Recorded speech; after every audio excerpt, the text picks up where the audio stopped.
What is up, YouTube? It's SpookyLoopz, and I hope you're having a fantastic day so far. I know that I'm a little late to the party here, but I guess you could say better late than never. However, 2 days ago, Behavior released a developer update, which discloses a bunch of changes that are coming to Dead by Daylight in the mid-chapter patch very, very soon. I have already read the developer update. I've seen all the perk changes and all the things that are coming to the game. However, just in case some of my audience hasn't gotten a chance to see it, or if you're curious about what my opinions or reactions are to this kind of stuff, I figured I would make this video. So we're gonna go over all this stuff, of course, in a brief manner, and go over all the different things and see what is coming to the game.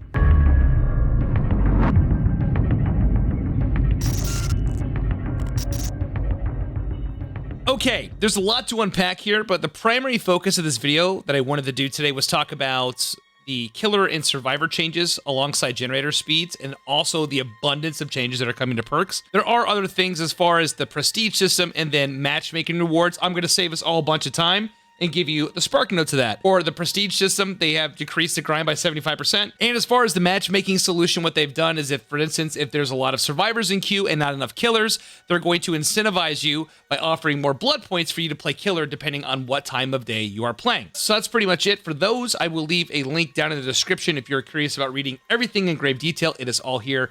But let's get into the first thing, which is generator speeds. So the reason why I believe that this is being addressed now is because there has been some controversy within the Dead by Daylight community regarding generator speeds and them being too fast. So I'm gonna read this briefly and then we'll move on to the next part. When looking at perks most used by killers, there's a very clear trend. Any perk that helps prevent generators from being powered, slowdown perks for short, are favored. That includes Corrupt Intervention, Pop Goes Weasel, Scourge, Pain Resonance, and Hex Ruin. Many players feel like generators are powered too quickly without these perks, so we knew we needed to look at generators before making any perk changes. Fair enough. Slowdown perks should be an option, but not the only option to stay competitive. I agree with that statement. First, we increased the time it takes to power a generator to 90 seconds, up from 80. So a 10-second increase. I know repairing generators isn't the most fun thing in the world, but I think that's going to offer a little bit more of balance, and that 10 seconds is enough time to make a little bit of a difference in the game. I think that'll definitely help out. The time it takes to complete a generator has not been changed in a long time, but it's clear that they are being powered quicker than we'd like. Okay, so Behavior does recognize that that may be an issue for some people. Not only did they add an additional 10 seconds to repair time, they also added kicking a generator will now instantly remove 2.5% of the maximum progress. This change makes kicking generators more meaningful even if a survivor stops it from regressing shortly after. Additionally, survivors must now decide whether they should tap a generator to prevent regression, as this allows the killer to kick it again and knock even more progress. Very, very interesting. And of course, with these two changes, we hope to reduce the reliance on passive slowdown mechanics and promote increased interaction between killer and survivors. And that's the best part of the game. Honestly, nobody likes patrolling gens. Nobody likes doing gens. Getting chased and chasing survivors, that's the best, that's what DBD is. So that's good. I'm all for that kind of stuff. Moving on to general killer improvements. The average kill rates, how many survivors are killed each trial, on average are a little lower than we'd like. A sentiment echoed by many community members. Very true.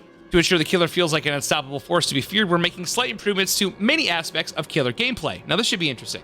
We've reduced time it takes to break walls and pallets by 10%, now 2.34 seconds, previously 2.6. Generators can also be kicked 10% faster than before, now 1.8 seconds was 2 seconds. While these changes seem small, a fraction of a second can be the difference between hitting a survivor and then reaching a pallet. Very true, very true. Next, we've reduced the cooldown for successful basic attacks by 10%, now 2.7 seconds, previously was 3. When I first read this, I found that to be really, really cool because now at base kit, killers are going to have essentially 2 stacks to save the best for last. So at 8 stacks to save the best for last, your cooldown animation is going to be 50%, if I'm not mistaken, which is obviously, as you know, if you've ever gone up against a killer that hits you with 8 stacks to save the best for last, it is definitely noticeable. We've also reduced the duration of the survivor speed boost upon being hit by 10%. Now 1.8 seconds was 2. That's also pretty big. So by hitting a survivor and they have 10% less speed boost, meaning you're going to be able to close that distance that much faster. Finally, we've tweaked Bloodlust to increase in power quicker than before. In most cases, Bloodlust does not activate, though there are rare cases where it may be necessary. I mean, you always have those killers that don't like breaking pallets and really just like holding W until they become super duper fast. We are adjusting Bloodlust tiers to activate at 15, 25, and 35 seconds of chasing rather than 15, 30, and 45. Okay, so Bloodlust level 1 is going to remain the same. You're going to start noticing a 5-second decrease in time at tier 2 and then 10 seconds at tier 3. Personally, I think that when getting into Bloodlust 2 and 3 really rewards bad play, as opposed to teaching the killer that, hey, instead of taking this route, you should probably change it up or take a different approach and probably break the pallet in front of you that's causing you to have to run all the way around to get to Bloodlust 2 or 3. So I'm not really a big fan of this change. I think that they should probably keep it, or they should probably just keep it at tier 1 and that's it. I think the slight increase of speed at tier 1 is enough to make a correction.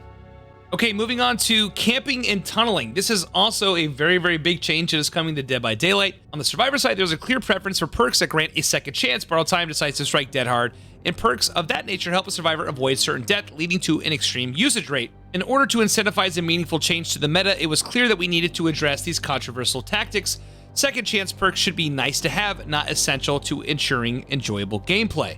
Moving forward, survivors will receive a 5-second endurance effect after being unhooked. So 5 seconds base kit borrow time every single time you come off that hook, regardless if the teammate has it or not. But wait, there's more. Additionally, the unhooked survivor will receive a 7% haste effect for 5 seconds as well. This will make them harder to catch and encourage killers to shift focus to the unhooking survivor. That's cool and all. I think that's fantastic, and it's obviously going to promote healthy gameplay. But what's really going to happen is there is no excuse not to hit the survivor that comes off the hook every single time. 7% haste is not the biggest thing in the world. Sure, it's quick, but there's still the survivor coming off. There's still that buffer time once they hit the ground before they can actually start running. So every killer, myself included most likely, will probably hit that survivor, not pursue them. However, at least they go into deep wound, and then that's going to take more time off the survivor clock that they're not doing gens by mending. But there are strict rules to having these minor base kit buffs. Both effects will be canceled prematurely if the unhooked survivor performs what we now call a conspicuous action. These are interactions other than being chased that would improve your chances of survival. Repairing a gen, healing others, or yourself, cleansing or blessing a totem, saboing a hook, unhooking others, opening an exit gate. So, I mean, to be honest, 5 seconds is not a whole lot of time of base kit BT, but coming off the hook, unless the gen is literally right in front of you, by the time you get off the hook and go there anyway to work on the gen, the 5 seconds is going to be gone. Anyway, but that is interesting that now they have bundled all these things into what is now called a conspicuous action. Now, time to get into the good stuff. We're going to be talking about all the perk changes that are coming to Dead by Daylight in the mid-chapter patch. By the way, the PTB will be live next week, so all these changes you see here that we're going to be going over will be available to play on Steam. So you'll be able to test all this stuff in a live setting if you want to. We understand that many of you have grown attached to your favorite perks and loadouts. Unfortunately, shaking up the meta inevitably leads to a few changes. Rest assured that our goal is to provide alternatives that align with your preferred playstyle while widening the scope to include more viable perk options. Before we even get into the perks, I'm all for this stuff. Sure, there's going to be things that people are not going to like, and that's okay. Changing stuff up keeps this game fresh, in my personal opinion, and it allows the player to adapt to different means of playstyle to get the job done. I think that's what makes this all so exciting. Up first is going to be killer meta perks, and this is the first perk that is going to be changed on this list, which is barbecue and chili. In the event of you not knowing what barbecue does, it is a stackable blood point bonus and also reveals auras of survivors outside of 40 meters that are not inside a locker. The change that they're going to be doing is we don't want blood points to be the driving factor behind perk choices, so we'll be removing the blood point bonus altogether. So you no longer need to run barbecue and chili to accumulate a blood point bonus because they have reduced the grind of the prestiging system by 75%. Pretty much barbecue and chili, no more blood points. That's not the sole purpose is why you want to run that. We believe this is a necessary step in making other ore reading perks more appealing, as blood point gain will no longer be the deciding factor. And I believe that there are better ore reading perks. So they're Bitter Murmurs, fantastic. Scourge Hook, Floods of Rage, I'm All Ears, Lethal Pursuer, even Darkness Reveal, the new Dredge perk. They're not bad. They're not bad. Up next is Hex Ruin. I don't know how long some of you have been playing Dead by Daylight. When I first started playing Dead by Daylight, Ruin was a totally different beast altogether. You still had to kick generators. However, if survivors did not hit great skill checks, then the generator would not progress in progress at all. It was then changed to having Hex Ruin regress gens at 200% speed and eliminated the kicking option altogether. So what is the change? To bring Hex Ruin in line with other perks, we're reducing the regression speed to 100% from 200%. That's a fat nerf. This will reduce its power without destroying its primary appeal. After a survivor is killed, Hex Ruin will automatically deactivate. When I first read this, I had to read this twice because I wanted to make sure that I was understanding this correctly. It is still a Hex, so it can still be cleansable, and we all know how Hex totems go. Usually, they don't have the longest lifespan. not only did the regression get reduced by 100%, which is pretty big, the totem can still be cleansed and then will automatically deactivate once the first survivor is killed. With all the new stuff that's coming, like base kit, borrow time, and all that stuff like that, and providing means of escape for survivors, I highly doubt that Ruin is going to last through 3 hook stages on one individual survivor to automatically deactivate. Sure, you're going to have those one-off games. The only real benefit that you'd get from it is if if the totem was able to last, you're able to provide pressure because you would get rewarded with massive regression. But now that doesn't seem to be the case. I don't think Hex Ruin has really any appeal anymore at all. Now, for instance, if the perk was no longer a Hex and it just stayed up until the first survivor died, then that would be interesting. And I think I'd be okay with the 100% decrease in regression. Other than that, I think this will be a pass for me. Moving on to Pop Goes the Weasel. Currently, Pop Goes the Weasel, after hooking a survivor, grants you a little bit of time to go to any gen of your choosing and kick it and remove 25% of its progress right off the top. Given that kicking a generator now removes 2.5% of its progress by default, we decided to tone down the numbers to compensate. This perk will now remove only 20% of the generator's current, not total progress. So that makes sense. Obviously, base kit kicks now remove 2.5% of its progress anyways, so you couldn't leave it at 25%. I think that's a fair change with Pop Goes the Weasel. Corrupt Intervention. Currently, 3 furthest generators from you are blocked by the entity for 2 full minutes. This perk makes the beginning of a match more manageable, forcing survivors to extend deeper into the map before repairing a gen. We aren't looking to change this aspect. That's great. Moving forward, the perk will deactivate once a survivor enters the dying state. We believe this change will keep Corrupt Intervention effective in helping the killer build early game pressure while providing a limit to its power. That's also a really interesting change. What I noticed is they have not mentioned anything in the change about the 2-minute timer. So I'm curious about 2 things. It says that the perk will deactivate once the first survivor goes into the dying state. Now, does that mean whichever of the 2 is first? So 2 minutes passes, or once the survivor goes in the dying state, will then Corrupt Intervention be deactivated? Or have they gotten rid of the 2 minutes altogether? Because that can also create a really, really interesting scenario where if the 3 furthest generators are blocked from you and you're, let's say, playing Michael Myers or any killer for that matter, and you just kind of walked around and memed around on survivors and they did all the other gens and then those unlocked once you put them in the dying state and you had a really, really secure 3 gen, that's interesting. I'm curious to see how this plays out. Regardless, even if the perk blocked the generators for 2 minutes, like it already does, by putting a survivor in the dying state and putting them on hook already creates a massive amount of pressure for the team to go and get off the gens and go for a save. So I'm completely okay with that. I think that's a cool change. Moving on to Tinkerer. Currently, how Tinkerer works now is whenever a generator surpasses 70% of its total repair progress, the killer is notified with an audible and visual cue, alerting the killer which gen that is, and then they also become undetectable for 16 seconds, granting them a whole bunch of time to get over there and get the jump on the survivor. The change that they're going to be making to Tinkerer is they're only going to allow the perk to proc on a generator 1 time. Very similar to Merciless Storm, it can only activate on the generator once, which I think is good. I think that's a fair change, being that they did increase the repair speeds to 90%. So you have 20% of repair progress, giving you enough time, even slow killers, to get their ass over there, make a difference. I'm cool with that. Now let's move on to a community favorite, Hex No One Escapes Death. I'm actually surprised it took this long for this perk to get a rework, as the community has been requesting this for some time. Currently, how NOED works is once the last gen pops, everyone in the trial is exposed as long as that totem is left standing, and the killer gets an increase to their haste, making them faster. We like the way that NOED encourages survivors to preemptively cleanse totems, so we're not looking to weaken its direct strength. Instead, survivors will now see the Hex totem's aura within 4 meters upon activation. This range increases to 24 meters over the course of 30 seconds. So pretty much when NOED pops, a killer still gets a chance to get the jump on someone that's not prepared to take a hit like that. But if the survivor just so happens to be super, super lucky and be next to the totem that is NOED, they'll be able to see it as long as they're within 4 meters. After 30 seconds passes, it widens to 24. 30 seconds passes, it widens to 48. So on and so forth until it is map wide. So everyone will be able to see it. It's essentially putting a timer on NOED. I wish they did something a little bit different with NOED as far as like not having an ore revealing mechanic behind it, but rather sort of to No Way Out where tokens. So every time you've hooked the survivor, whatever the case may be, you would have 4 tokens, which would keep the perk up for a maximum of like 2 minutes or something like that. I think that'd be kind of cool. And of course, the survivor can still cleanse it, but we'll see how this plays out. Apparently, NOED is that big of a deal to the point where they have to physically say, hey, this is where it's at. Oh, you don't see it yet? This is where it's at now. So I still think it could be effective, but not the approach I would have taken with it.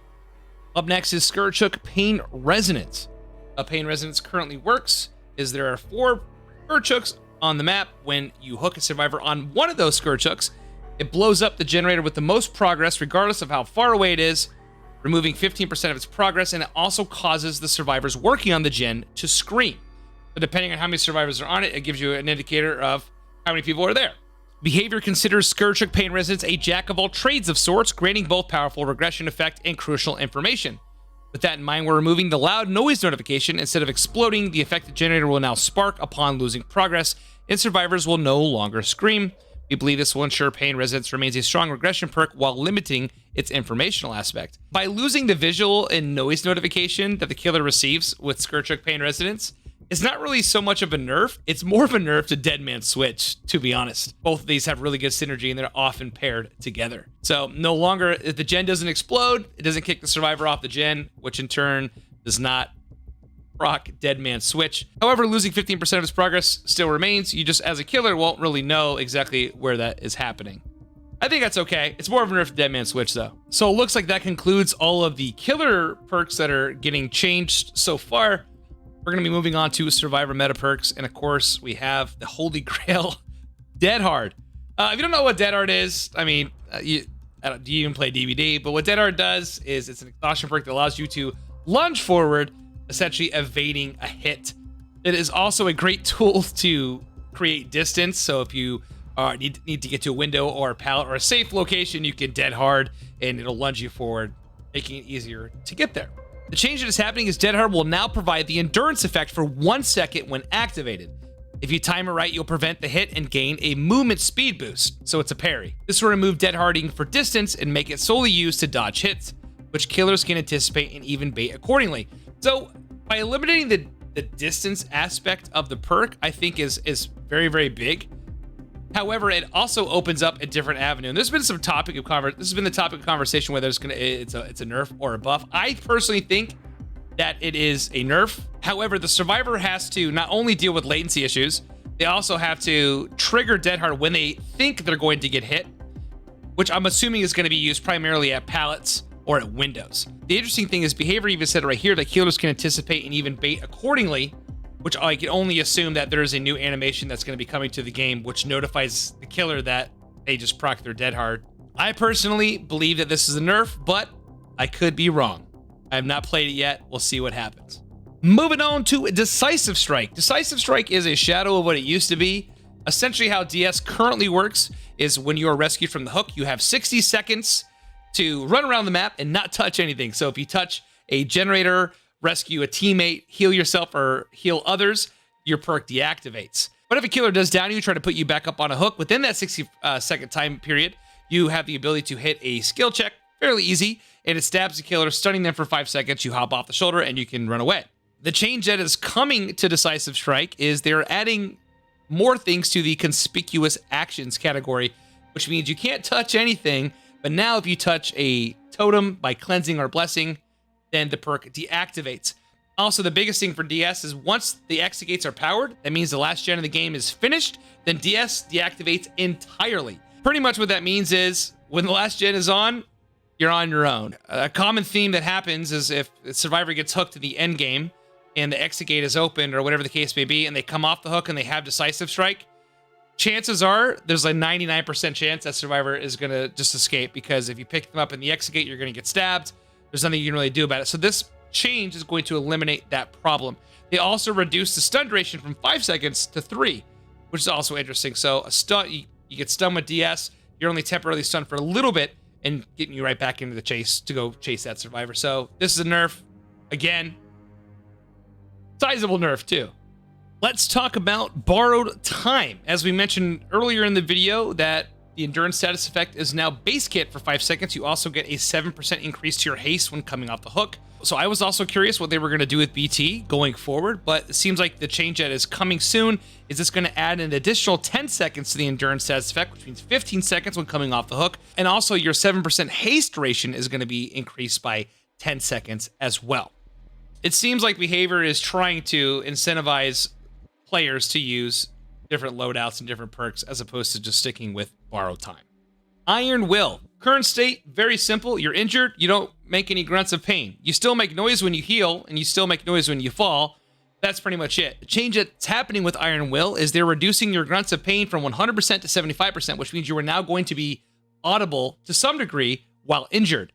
Also, Iron Will is deactivated altogether if you're exhausted. So if you just dead-hearted, use light, sprint burst, anything, while you're exhausted, Iron Will is not going to work. You're going to be loud as shit. So that's a nerf, no doubt about it. So you have the same audible grunts of pain as No Mither. Yeah, No Mither, you're in the broken and injured state, but at least you can pick yourself up off the ground as many times as you want, and you recover faster. So interesting. Yeah, that's yikes, dude. Moving on to self-care, just like the name states, you have the ability to heal yourself currently at 50% speed without using a medkit. So it is relatively slow, but you can heal literally anywhere. No medkit or boon required. Apparently, self-care was such an issue at high MMR or high caliber players that what they wanted to do is they wanted to nerf it. So to reduce its strength, self-care's heal speed will be lowered to 35% from 50%. And the item efficiency bonus has been removed entirely. Yes, now, going forward, you have the ability to still heal yourself, but it is going to be at tremendously slow speeds. God forbid, healers running Colorophobia. It'll take you 6 years to finish a heal. Let's talk about a perk that I actually really enjoy in its current state is Spine Chill. Spine Chill, how it works now, is whenever the killer is looking in your direction, regardless of how far away on the map they are, your perk will illuminate, giving you an indicator that the killer is either on their way to you or they're at least looking in your general direction. While your perk is illuminated, you get an increased speed to actions and also a higher chance of skill checks. The reason why people like this perk so much is because you get the increased speed to vaulting, which is huge when it comes to chase. It can make the difference of getting hit at a window or not. How Spine Shield is going to be changed for the future is it will only activate if the killer has clear line of sight to the survivor. This will remove the awkward counterplay where the killer must look away to ensure a stealthy approach. I like that idea. So if I'm playing Ghostface, which is a killer that I do enjoy, or Myers, whatever the case may be, if I'm trying to get a stealthy play on somebody, I can get the jump on them without them knowing that I'm coming from 40 meters away. They'll also be adding a short half-second lingering effect to Spine Chill. This will prevent the perk icon from flickering when the killer looks around, making the action speed boost more consistent. Finally, we'll be removing the vault speed bonus entirely as it does not suit the perk's nature. I like the idea of making sure the killer has clear line of sight for Spine Chill to proc. I think that's going to encourage a lot of fun play when it comes to stealth killers. Removing the vault speed bonus is a massive nerf to this perk. I would be surprised if this perk gets play going forward. I think that's kind of the idea. They just want to stop people from using it. So we have made it through both killer and survivor meta perks. We're going to be moving on to the final bundle, which is going to be non-meta perk changes. In my personal opinion, this is where all the cool shit happens. Up first in our non-meta perks is Overcharge. Currently how Overcharge works is whenever you kick the gen, next time the survivor interacts with it, they get met with a very difficult skill check. And if they don't hit the skill check, then the gen blows up. Now what it's going to do is whenever a killer kicks the gen and applying Overcharge to it, the generator's regression speed will grow from 100% to 400% over 30 seconds. That is insane. That is insane. Two things that are going to happen. One, you're going to see Overcharge stack with Call of Brine, which is just going to completely melt a generator in like no time. Or you're going to see Overcharge with Dragon's Grip, which will finally give that shitty perk some actual value because survivors are going to jump back on that gen to stop it from going down. Really, really cool change. I think it's a little overtuned personally, and it'll probably get nerfed in the future. But going forward, I think that's kind of neat. Moving on to Eruption. This perk kind of got a little play when the Nemesis first came out, but ultimately a lot of killers decided just to offer for better perks, essentially. Pretty much what it does is whenever you kick a generator, you apply Eruption to it. Next time the survivor goes into the dying state, that gen would blow up for, I think it was 7%. Looks like they're going to be upping it to 10%, but it also incapacitates the survivor for 25 seconds. The incapacitation effect means the survivor can't do shit. They can't get back on the gen. They can't go for a heal. None of that stuff. So it's really, really interesting. I think it's a cool change. I think it's like a quality of life thing, but I think it's pretty cool. Moving on to Knockout. This teachable cannibal perk pretty much allows you to hit a survivor into the dying state, and it suppresses their aura reading ability to their teammates. So it's really really difficult for them to be found.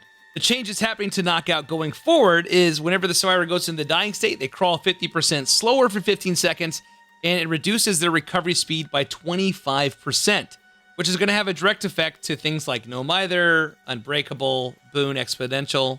so on and so forth. Kind of neat. I'm cool with that. Choleraphobia.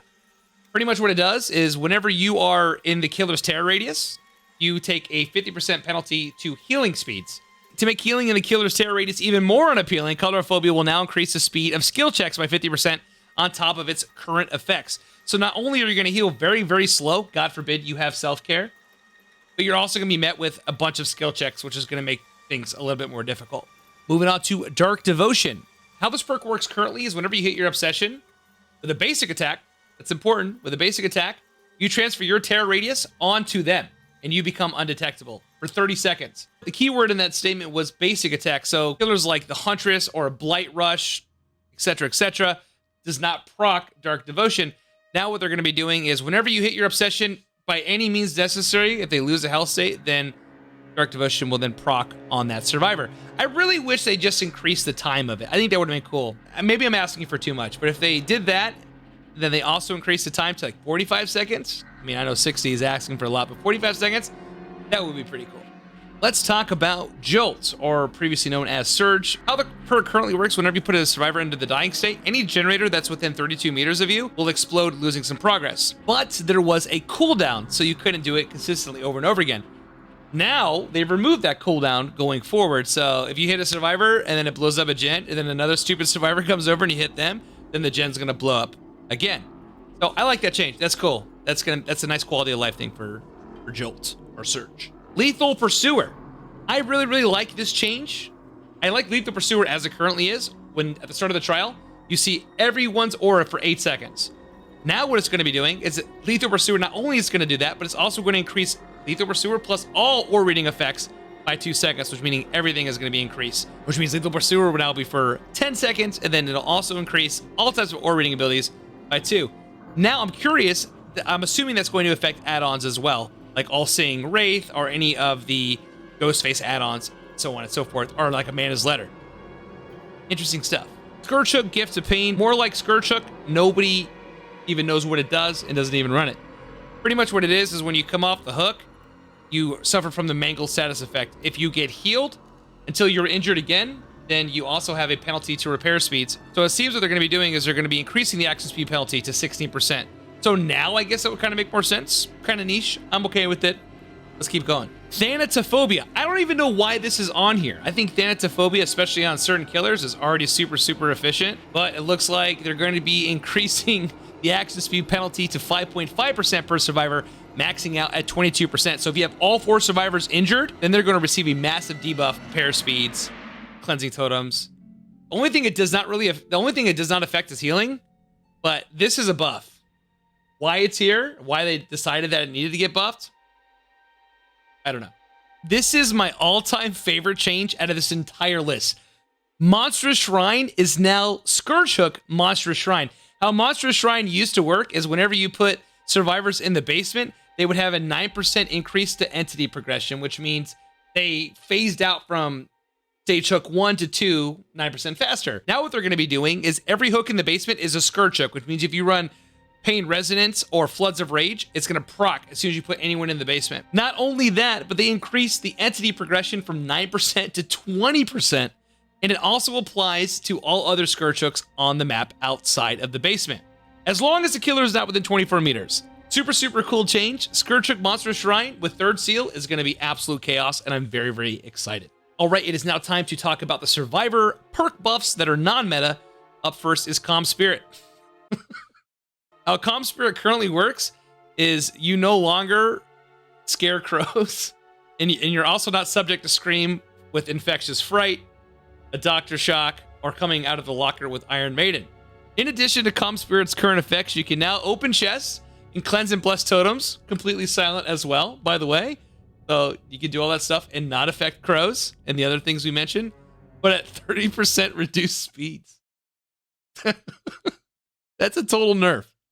Why? Moving on to Saboteur. Very, very easy change. Now the survivor is going to know which hook is a Scourge Hook. That's pretty much it.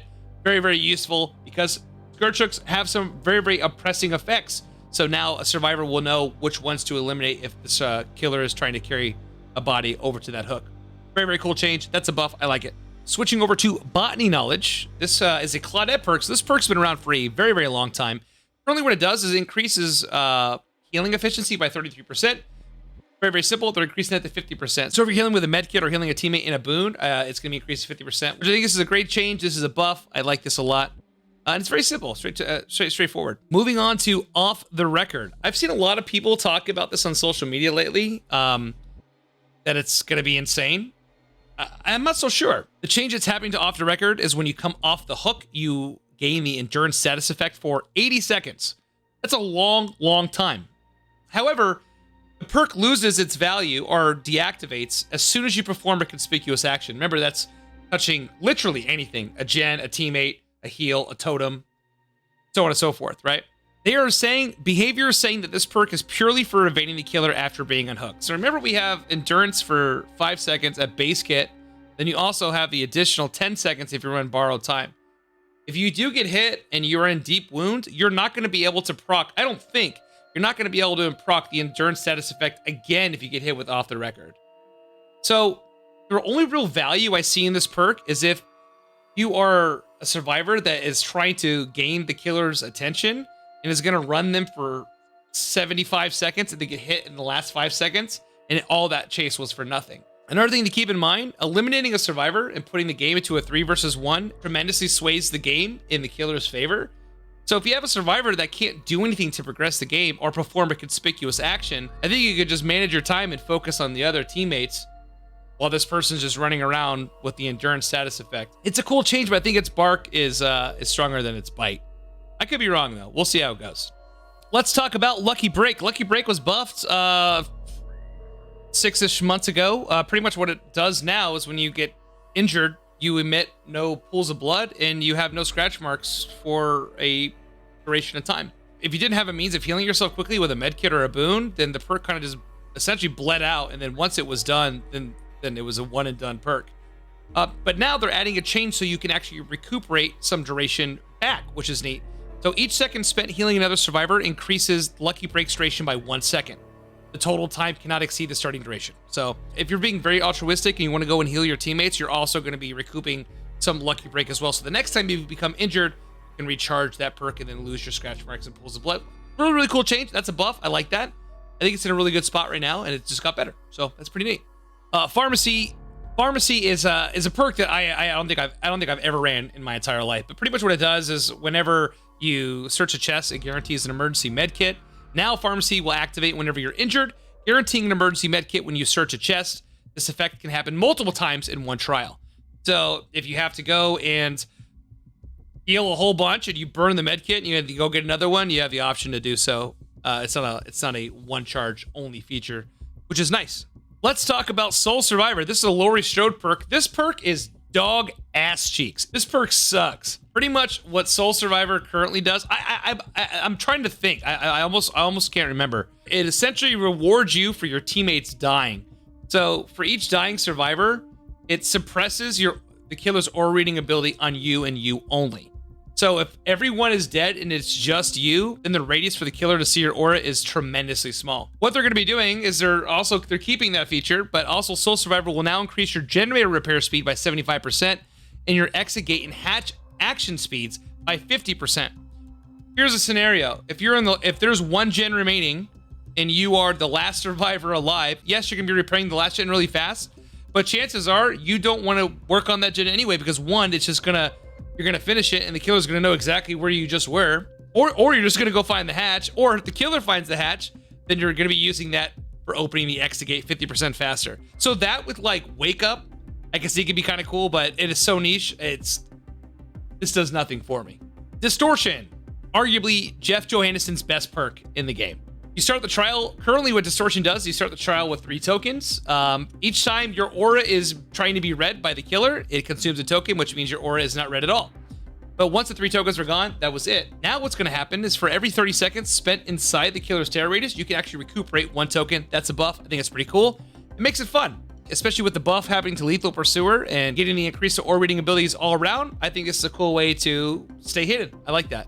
Up next is Lightweight. Currently how Lightweight works now is your scratch marks dissipate faster. In addition to its existing effects, your scratch marks will be more sporadic. I'm assuming it's gonna be like a patch of scratch marks and then nothing, and then some here and then some there, making it harder to track. So yes, I think that's a cool change, and being able to throw the killer off your trail is very, very big when it comes to chases. I think that's gonna affect some of our hearing impaired gamers in the community that rely heavily on visual tracking and stuff like that. So I don't really know how I feel about it. Deja Vu. To help survivors power the 3 closest generators, Deja Vu will now grant a 5% repair speed bonus to the revealed generators. Slight buff, get an increased repair speed bonus. I like it. That works out. Moving on to No One Left Behind. No One Left Behind will grant a 7% movement speed bonus to any survivor you unhook. Additionally, the perk now activates when the gates are powered rather than opened. That's very, very big. So once the last gen pops, then anyone you rescue from there on out until they escape, hopefully, they'll move at a 7% movement speed bonus when you unhook them. I think that also stacks with the haste you get from coming off the hook as well. So they're going to be pretty quick. There's definitely ways you can do that with like hope and stuff like that. So that'd be pretty cool. Moving on to Dark Sense. We've changed the way Dark Sense works. When a generator is powered, Dark Sense activates. Next time the killer comes within 24 meters of you, the aura is revealed for 10 seconds. It looks like you're going to have 5 charges on this. So every time a gen is completed, if the killer comes within 24 meters of you, you get to see where they are for 10 seconds. That's going to be really, really useful for all different types of skill level when it comes to playing Survivor. Always getting information on where your enemy is at any given time is very, very critical. I think that's a cool buff. I like that. Let's talk about Tenacity. Currently, what Tenacity does is when you go into the dying state, you crawl 50% faster, which makes you pretty speedy on the ground and able to actually get away and make sizable distance from the killer, especially if they're slugging. But in addition to the current effects, Tenacity now reduces your grunts of pain by 75%. So pretty much you have new Iron Will on the ground. Sometimes I can't find people on the ground as it is now, so this is only going to make matters worse. It is a cool buff, though. I like that. It's going to punish killers for being greedy and going very slug heavy. I like this change. That's a buff. Let's move on. Up next is Hope. Hope is great for those who like to make late game saves, but the limited duration could cause it to expire at an inconvenient time. Very true. So what Hope does is it increases your haste once the last gen is powered on, but it's only for, I believe, 80 seconds. And sometimes things get a little spicy in the end game, especially in the end game collapse. And then if your hope expires, then you kind of ran a 4th perk that really didn't give you a whole lot of value. But since this perk is only useful at the end of the match, we removed the duration entirely. So once the last gen is powered on, then you have hope until you escape or die. So that's cool. That's a buff. Overzealous. Overzealous is a Hattie the Baddie perk. Just came out with the Roots of Dredge DLC. I actually used Overzealous in one of my recent videos, and I got to use it the entire time. It was a lot of fun. So pretty much what happens is when you cleanse a totem, you had a 4% increase to your repair speeds. If you paired that with like a toolbox and resilience, you can do things really, really fast. They're actually buffing that to 8%, and it's going to be doubled if you cleanse a hex totem. So if you go into the trial and you cleanse like Haunted Ground or Retribution or any hex whatsoever, you're going to be repairing generators at a 60% speed increase, which is massive. Huge buff. I'm really interested to see how this goes in the future. All right, my friends, we have made it to the last and final perk of the video. And if you made it this far in the video, I want to say thank you very much for sticking it out with me. And if you're new to the channel, we're very close to 300,000 subscribers. Go ahead and hit that subscribe button and give me, let me know down in the comments which one of these is your favorite change or what you're upset about or what you love about it. And I'm always down for some conversation. We're going to talk about the last perk, We're Gonna Live Forever. Much like barbecue and chili, this perk features a massive blood point bonus. We don't want blood points to dictate which perks are used, so we have removed the blood point bonus from We're Gonna Live Forever. Currently, how We're Gonna Live Forever works is every time you get a safe rescue, take a protection hit for your teammate, or you get a rescue by stunning or blinding the killer, you gain a token. That token maxed out of 4, very similar to barbecue and chili, which is the blood point bonus that has now been eliminated. However, when healing a survivor that is in the dying state, your healing speed is increased by 100%. That still stays the same. This is what they're changing. Additionally, actions that previously granted a token will now activate the perk's secondary effect. While active, healing a survivor from the dying state grants them the endurance effect for 10 seconds. So that is massive. That's gonna be really, really fun. I think Survivor with Friends are gonna have a really, really good time with this perk. It's actually a really, really big buff, and that's much better than what they did with barbecue, where they just left it the same and just removed the blood point bonus. This is huge. I like this a lot, and I'm really curious to see how all these come into play next week on the PTB or when they hit live service, depending on when you watch this video. Thank you so much for taking the time of your day to hang out with me, reviewing all the new fun changes that are coming to Dead by Daylight. It's been an absolute pleasure, and I will catch you on the next one.